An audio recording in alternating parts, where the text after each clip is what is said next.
Jaringan Gus Durian adalah arena sinergi bagi para Gus Durian di ruang kultural dan non-politik praktis. Di dalam jaringan Gus Durian tergabung individu, komunitas atau forum lokal, dan organisasi yang merasa terinspirasi oleh teladan nilai, pemikiran, dan perjuangan Gus Dur. Karena bersifat jejaring kerja, tidak diperlukan keanggotaan formal. Jaringan Gus Durian memfokuskan sinergi kerja non-politik praktis pada dimensi-dimensi yang telah ditekuni oleh Gus Dur, meliputi 4 dimensi besar, yaitu Islam dan keimanan, kultural, negara, dan kemanusiaan. Apa saja isu strategis yang ditangani oleh jaringan Gus Durian? Sebagaimana Gus Dur yang mendasarkan perjuangannya kepada nilai-nilai luhur, jaringan Gus Durian tidak membatasi isu yang dikelola. Sepanjang terkait dengan 9 nilai Gus Dur, saat ini jaringan Gus Durian berkonsentrasi pada isu-isu kebangsaan, pendidikan, dan ekonomi rakyat. Menginjak tahun 2013, beberapa isu strategis yang menjadi perhatian jaringan Gus Durian adalah NU dan pesantren, Islam Indonesia, intoleransi, pemiskinan dan pembangunan ekonomi, serta transisi demokrasi. Apa yang sudah dilakukan oleh jaringan Gus Durian? Dalam menjalankan amanah jaringan, Seknas Jaringan Gus Durian memfokuskan diri pada program-program penyebaran gagasan, memfasilitasi konsolidasi jaringan, memberikan dukungan pada upaya program lokal, program kaderisasi, dan peningkatan kapasitas jaringan. Selain itu, Seknas juga menjadi koordinator untuk program-program bersama lintas komunitas Gus Durian, serta menginisiasi kelas-kelas khusus terkait jaringan. Beberapa di antaranya kelas pemikiran Gus Dur, forum kajian dan diskusi, kampanye anti korupsi, pelatihan entrepreneurship, forum budaya, workshop sosial media, koperasi jaringan Gus Durian. Dalam hal ini, Gus Durian Semarang lebih memfokuskan diri kepada gerakan sosial sebagai arah gerak komunitas dengan melibatkan diri bersama jaringan yang ada di kota Semarang. Agar lebih tertata secara sistematis, Gus Durian Semarang hari ini membagi fokus dalam 3 divisi. Yang pertama, divisi kajian. Divisi ini mengagendakan turunan kajian setiap bulan sekali dengan bahasan tematik, isu-isu aktual, dan pengetahuan tentang kegusduran. Divisi yang kedua, gerakan sosial. Divisi ini sebagai follow up dari kajian bulanan sebagai pisau analisis untuk menanggapi isu-isu yang perlu disikapi, sehingga gerakan yang dilakukan tidak bertentangan dengan 9 nilai utama Gus Dur.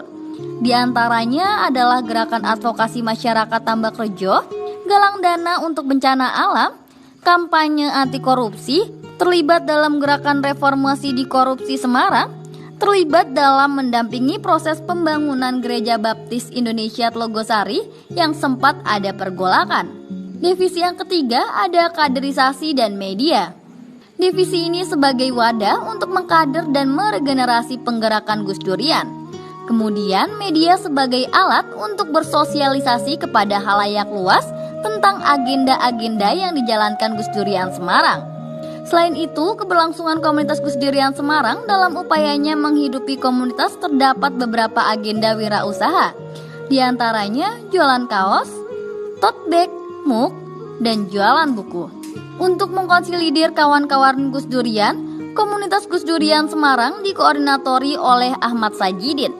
Dalam berlangsungnya aktivitas komunitas Gus Durian Semarang berbasis pada kawan-kawan mahasiswa yang hari ini tersebar ke berbagai macam kampus besar di kota Semarang, yaitu Gus Durian UNES yang dikoordinatori oleh Iqbal Almagosani, Gus Durian UIN yang dikoordinatori oleh Syafiq Yunensa, Gus Durian Unwahas yang dikoordinatori oleh Hilman Najib, dan Gus Durian Undip yang dikoordinatori oleh Via Yasmin. Pada tahun 2019, Jaringan Nasional Gus Durian mengadakan urun rembuk dalam rangka menyambut Haul Gus Dur ke-10. Hasil rembuk budaya tersebut menghasilkan 10 rekomendasi. Yang pertama, kebudayaan harus melestarikan kemanusiaan dengan menangkap pergumulan kemanusiaan, khususnya pengalaman hidup kelompok-kelompok rentan atau lemah seperti perempuan.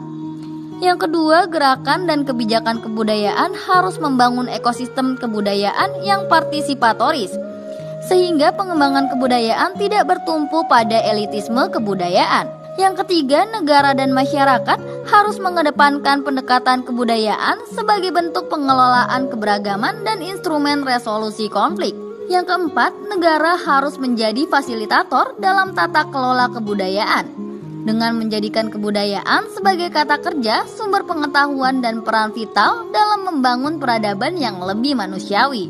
Yang kelima, paradigma pembangunan harus berdasarkan strategi kebudayaan nasional dan dijabarkan dalam kebijakan dan strategi anggaran serta diimplementasikan secara komprehensif sampai ke pemerintah daerah. Yang keenam, negara harus memberikan jaminan perlindungan berekspresi dan dukungan sumber daya untuk gerakan kebudayaan dalam bentuk akses, fasilitas, dan juga ruang. Yang ketujuh, negara dan masyarakat perlu membangun model praktik keberagamaan yang kontekstual dengan konstruksi budaya Indonesia. Agama dan budaya tidak saling mengalahkan, bukan dikotomi yang kontradiktif tetapi dialektis. Keduanya saling belajar dan mengambil. Beragama yang berkebudayaan berarti praktik beragama yang membawa manfaat dan maslahat termasuk untuk alam.